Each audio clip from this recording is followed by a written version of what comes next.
Mesdames les responsables des institutions partenaires 2IE et UBA, messieurs les responsables des incubateurs, messieurs et mesdames les responsables des PME, messieurs les panélistes, chers jeunes et femmes entrepreneurs, bonjour et bienvenue à la 5e édition du Café RSE qui s'intéresse aujourd'hui aux enjeux et défis de la responsabilité sociale des entreprises, des petites et moyennes entreprises au Burkina Faso.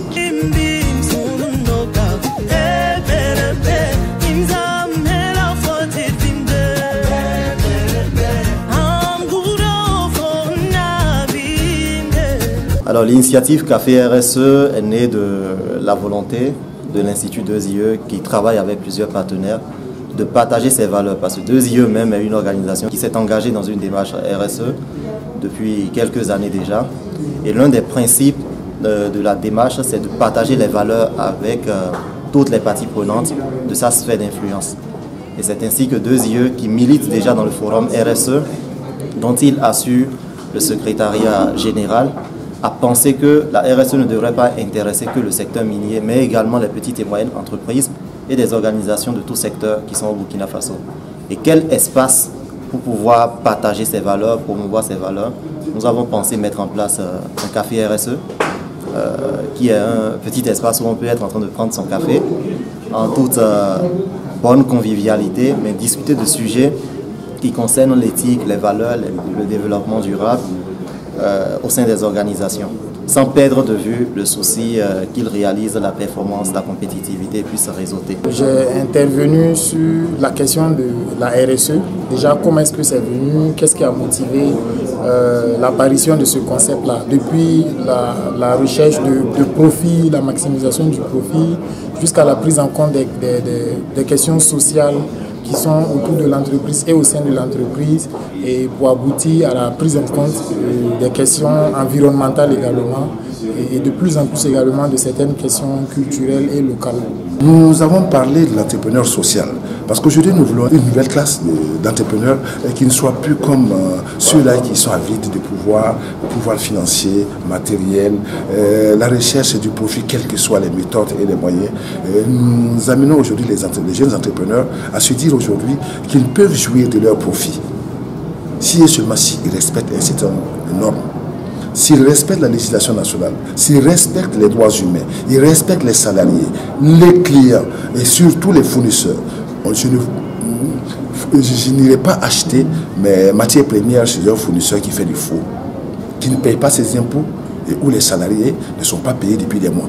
Voilà un peu les nouvelles attitudes. Il y a aussi, nous cherchons à comprendre, est-ce que l'entrepreneur sait que lui également, il est un élément, un acteur très important de développement et doit contribuer également à la mobilisation des ressources du pays à travers le paiement des impôts et des taxes qui lui reviennent et de reverser ce que l'entreprise a. Tous ces aspects rentrent en ligne de compte. Très important pour un pays d'avoir des instruments politiques, des instruments juridiques pour la RSE.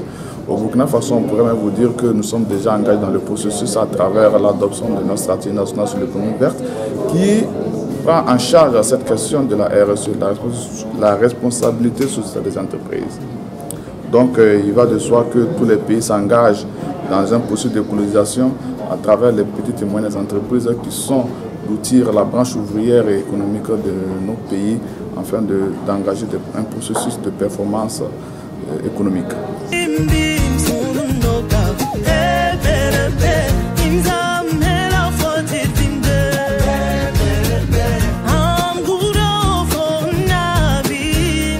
On a eu l'opportunité de discuter avec le professeur hier du développement d'un programme de micro-assurance pour supporter le développement des startups qu'ils accompagnent.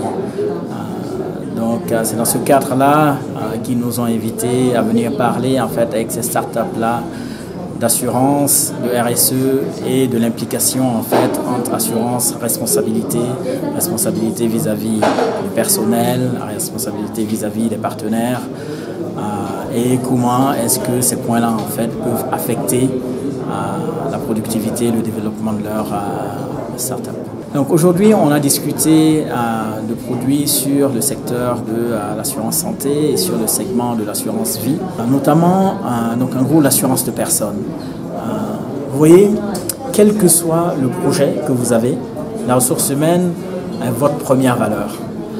Et donc, il faut prendre soin de cette ressource humaine-là parce que c'est celle-là qui va créer de la valeur pour vous et il faut la protéger en utilisant certains programmes d'assurance. Donc, notamment, on a parlé d'assurance santé, d'assurance hospitalisation, d'assurance accident de travail et d'assurance crédit emprunteur.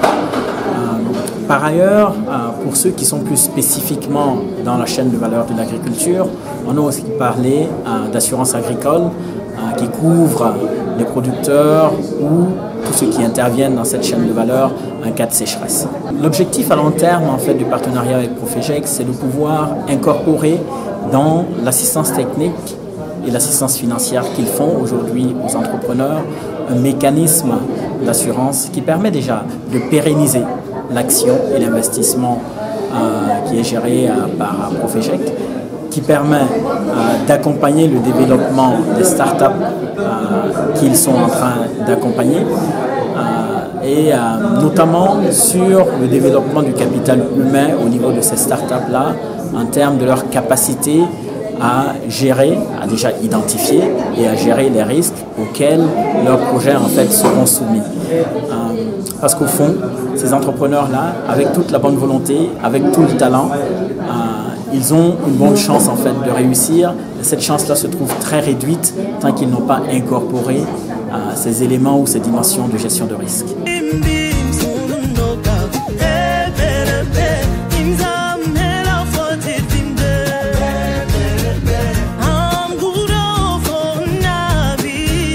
Mon intervention a consisté à la présentation du programme d'entrepreneuriat pour les jeunes du Sahel. Donc, le programme d'entrepreneuriat pour les jeunes du Sahel, c'est un programme qui a été initié par la Fondation Tony Elumelu en partenariat avec le programme des Nations Unies pour le développement. C'est un programme qui vise à soutenir 100 000 jeunes en entrepreneuriat sur une période de 10 ans.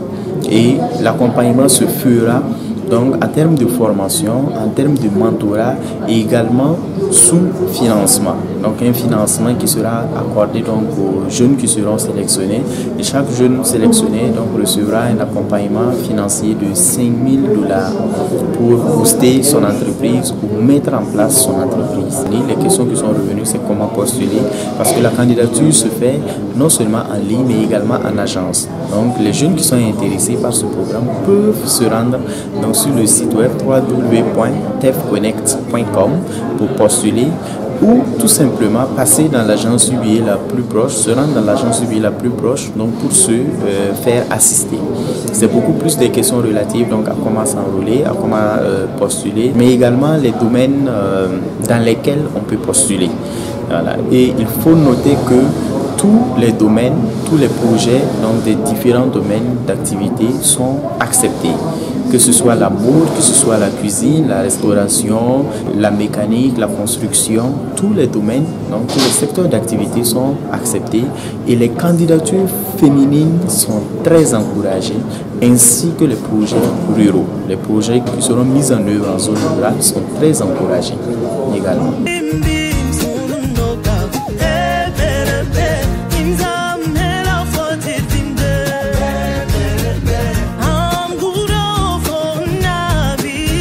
C'était d'avoir une belle opportunité pour nous parce que nous jeunes porteurs souvent on a l'habitude de le dire qu'on est en train de chercher le cash mais on oublie certains paramètres notamment la responsabilité sociale et environnementale de nos entreprises. Donc à travers cet atelier là on va dire que quand même on a eu les rudiments nécessaires pour en tout cas essayer de réfléchir pour que lorsqu'on va lancer nos business, nos entreprises, qu'au moins soit là ce volet là on prenne ça en compte parce que le monde est en train d'évoluer dans ce sens maintenant.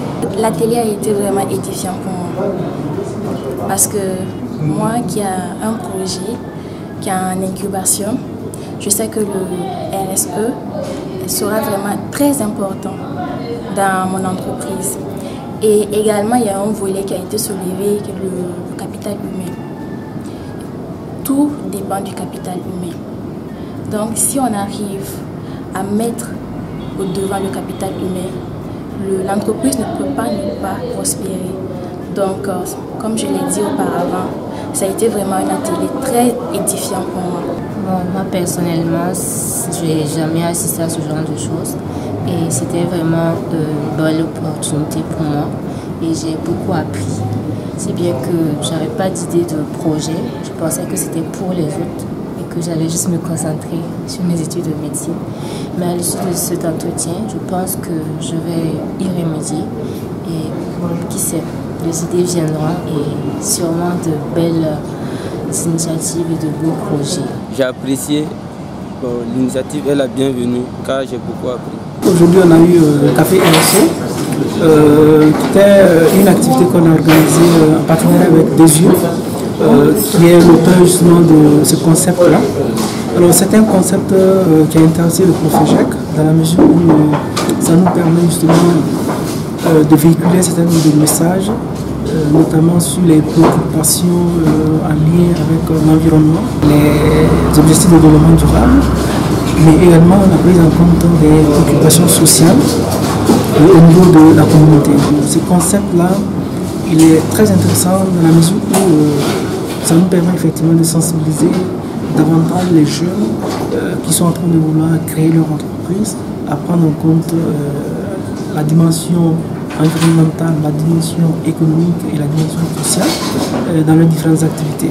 Pour dire simplement qu'on ne souhaite pas avoir des entrepreneurs qui soient seulement focus sur leur profit et ignorer totalement la répercussion de leurs activités économiques sur la communauté, sur l'environnement immédiat. Donc cet atelier nous a permis justement de sensibiliser environ une centaine de jeunes à la RSE, mais également à la bonne démarche pour pouvoir l'appliquer. Nous estimons qu'ils sont à un niveau un peu moins avancé que les grandes entreprises, mais la RSE ne reste pas seulement de l'apanage des grandes entreprises, des multinationales. C'est l'affaire de tout le monde, des micros, des petites et moyennes entreprises et industries.